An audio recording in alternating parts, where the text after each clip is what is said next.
Hello, I'm Don Mitchell, one of the authors of The 2000% Solution, the book that explains how to accomplish 20 times more with the same or less time, effort, and resources.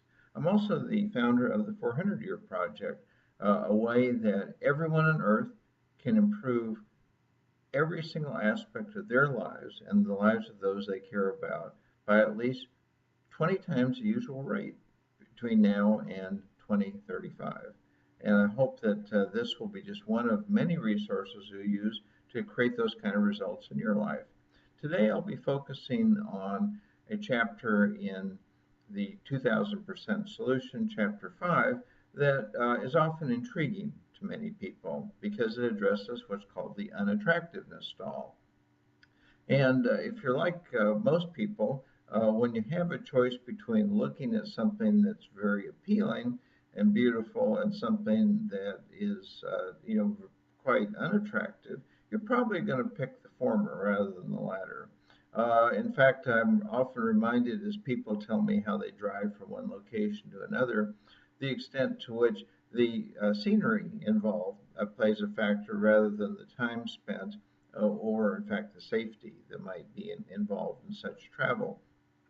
So, in terms of doing this, imagine now for a moment that you've spent your entire life going with the beautiful path. Uh, is it possible that many parts of life you will have missed? I was struck by that during a recent trip to Africa, where I had the opportunity to visit one of my students in Nairobi, Kenya. And Kenya is well known for having one of the largest slum areas in the entire world, and certainly in Africa. And it's given that a very high percentage of people live in the slums, and I'd heard a great deal about these. I just assumed that I would have an opportunity to visit there and learn a great deal about it. However, in the almost a week I spent in Kenya, despite having lots of opportunities to visit and learn about Nairobi and Kenya, nobody offered to take me near the slums. The closest I got was one time we drove next to the slums, and the driver pointed over and says, "That's where the slums are." Instead, I was driven through beautiful areas with mansions. I was driven to places where there were wild animals to visit. Went to an orphanage to see baby elephants that were being brought up without their parents, their mothers especially. And in the course of this, I felt as though I hadn't really not seen Nairobi. So if I go back, I'm going to have to insist that I will only come if the bulk of the time can be spent visiting the slums of Nairobi. Otherwise, I'll never get a chance to see it.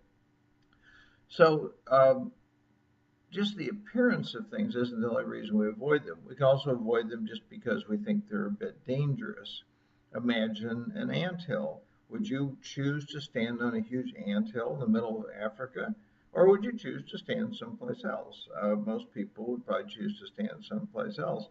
And I was struck in terms of this whole thing by noticing one time when I was in the most scenic areas that I had seen in a certain part of Malawi, people rushed up to me and said, "Leave here immediately."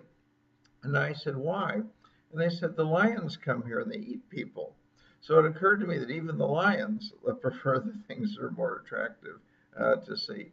Well, anyway, think about this anthill. A student of mine, Donald Camdano in Malawi, tells this story in his wonderful book, Poverty by Choice, in which he's describing how some people have turned what is not appealing into something that's profitable for them.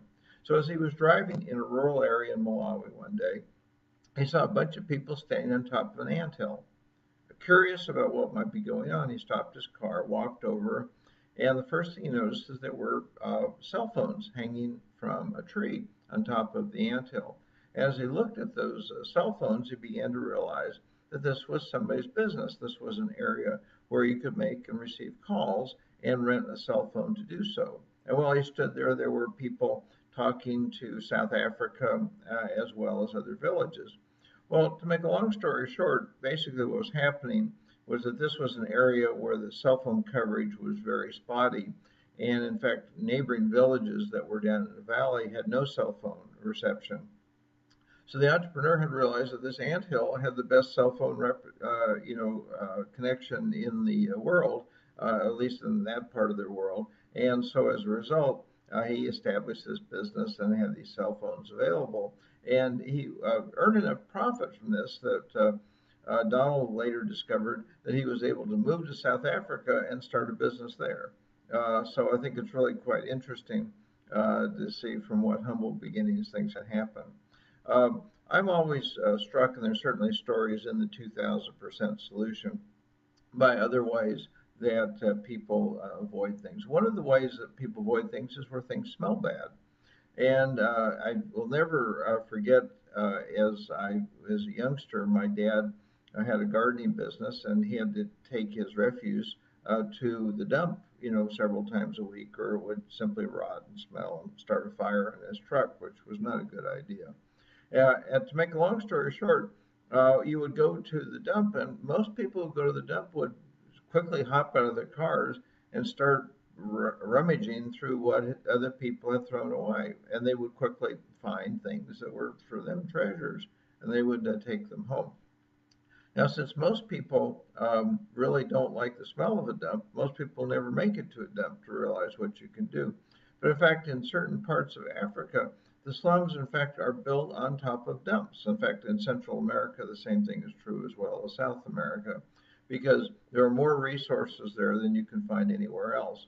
I was reminded of this just the other day here in my Boston area, because there were an area where a number of people were trying to get handouts. In other words, these were homeless people, and nobody was helping them. But there were some industrious older women who looked like they might also be homeless, and they were rummaging through all of the trash cans to find returnable cans and bottles for which you get a payment of 5 cents.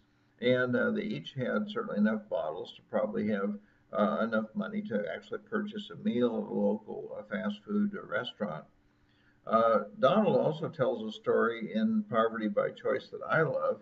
There's a very famous entrepreneur in Malawi called Mr. Clean Malawi. And this fellow is really regarded as having really a huge business. And Donald tells a story about how he built this up from very small beginnings. And part of the small beginnings was he decided he wanted to go into the business of providing cleaning services.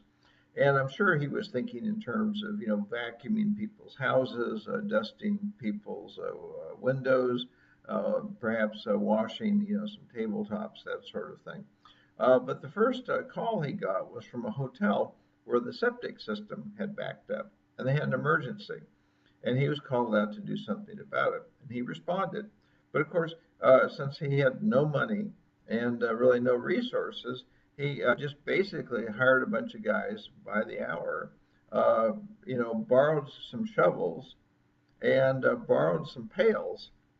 And so they literally dug out this septic system by hand, which must have been a really smelly, rotten, dirty job. But because it was an emergency job, it was very profitable. And he discovered this was an opportunity. So he began focusing on getting more jobs like it. And gradually, he earned enough profit from doing this the hard way, this very smelly job, that he could become someone who could afford the equipment to do this much more easily and pleasantly. And naturally, of course, he found that since most people like things to be clean, but may not want to deal with the difficulties before they are, that he had an opportunity to create really a rather large business. And that gives him the sobriquet of Mr. Clean Malawi. It turns out that people in Malawi who would love to have a business like this business don't know the history of how this got started.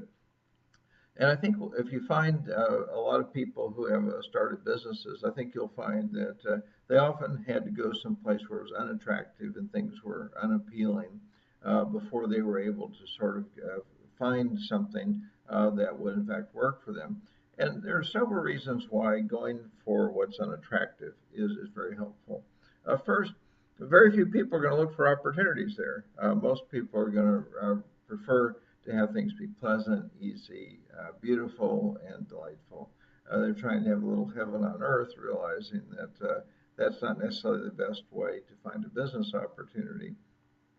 Also, if people like to imagine things are a little better than they are. So it's kind of encourages people to think that way if they don't go see what the problem areas are. But if you go into almost any business, you'll find there's some really pretty ugly problem areas. And those ugly problem areas have probably been going on for 25 years if it's a business that's been around for a while. And you might ask yourself, well, why would problems persist for 25 years?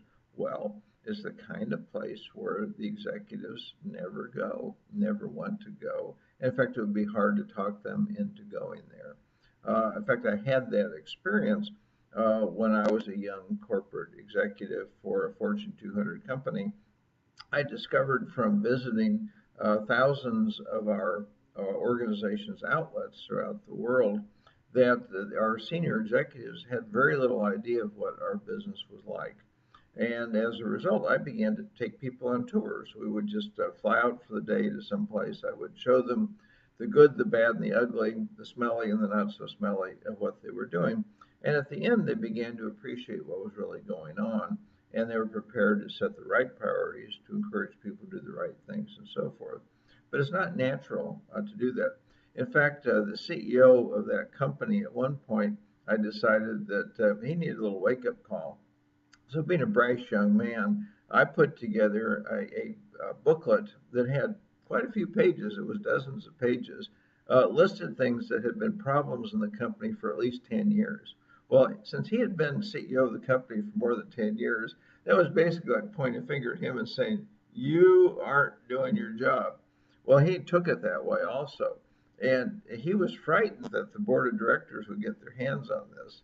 And so he raced down to my office as soon as he got a copy of this and said, let's collect these immediately. So he asked for a list of the distribution list. I told him, he walked around, he took them back from each person and had me carry them to the shredder so they would get destroyed and so forth. Well, he didn't know, but I did keep a copy of my own. I knew he didn't want me to share it, so I protected it so it didn't get anyplace else.